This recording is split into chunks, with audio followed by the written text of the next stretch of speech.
Hello brothers and sisters, welcome back to yet another informative video from us.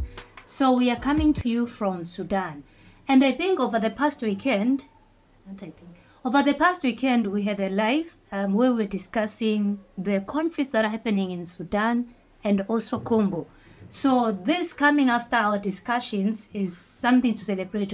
So we are excited to announce that the two army chiefs of Sudan, who are Burhan and RSF's Hemedti, are going to meet in person and have talks in trying to resolve this conflict, honestly. I think it's time for these things to stop. So they have agreed to meet each other and to finally cease fire. So last week there was the IGAD meeting. IGAD is Intergovernmental Authority on Development. Usually the bloc includes Sudan, Kenya, Ethiopia, Djibouti, Eritrea, South Sudan, Somalia and Uganda. And during this meeting, it was a course of action that these countries were meeting and they needed to call on, because a lot of people have been killed in Sudan because of these two warring factions of security. These people are supposed to protect the people, but now they are killing the people. So after the discussion, they were able to call these two leaders. I think the army chief was there, but they called Hemedti, the leader who was not present. Yeah, he, of course, because it's not recognized as the president. And Hemedti, the leader of Rapid Support Forces, RSF, agreed to meet with Sudan Armed Forces leader Abdel Fattah Burhan. If these two leaders meet, it will be the first time since the war broke in April 15, and it has killed more than 7,500 people and more than 5.4 million people. 6 million have been displaced so far. Actually, right now, we are saying that Sudan is the country with the biggest population of Displaced. Internally displaced people 6 million, right? in the world. Yes. So, if this time they agreed that they're going to do it face to face. I hope this will happen. And they agreed that. And yesterday there was fighting in the second city of Sudan. So you wonder, are they, because they agreed for a ceasefire, but there's no ceasefire. I think because maybe they have not met yet.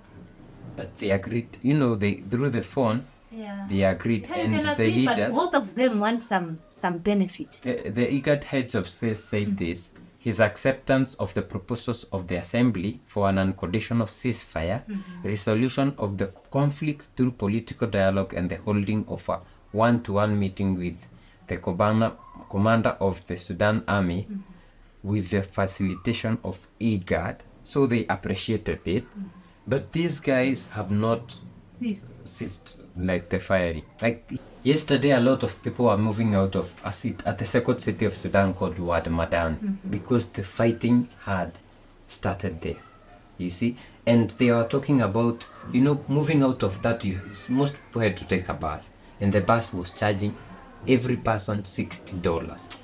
And you don't have, because the economy is dead.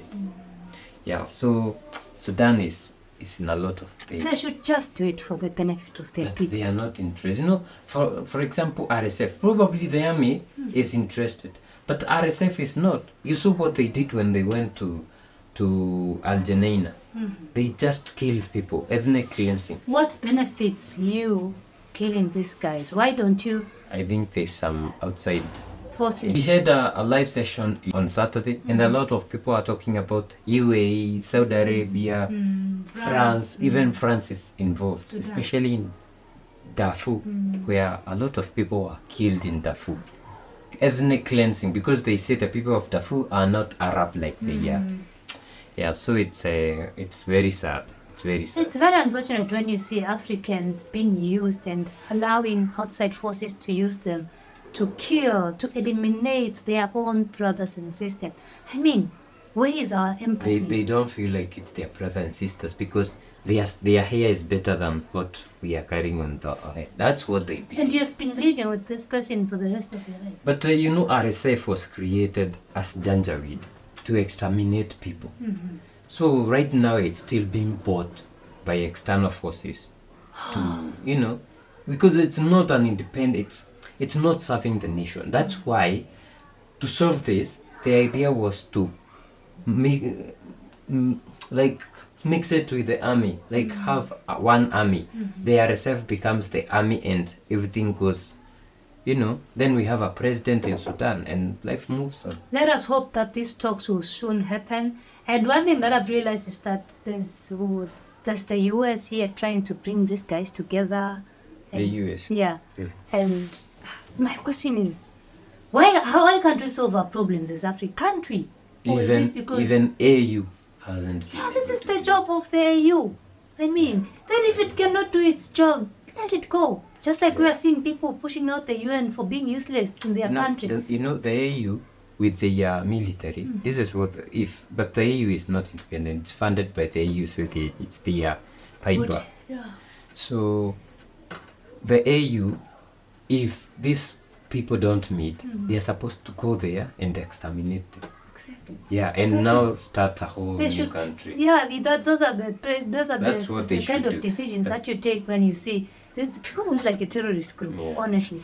Guys, let us hope that talks will be happening soon and this ceasefire nonsense will just happen as soon as possible because some people are dying for no reason. Yeah. Why should we die for something that we don't even know? Well, They are not even benefiting. Even if we had a government, they won't benefit.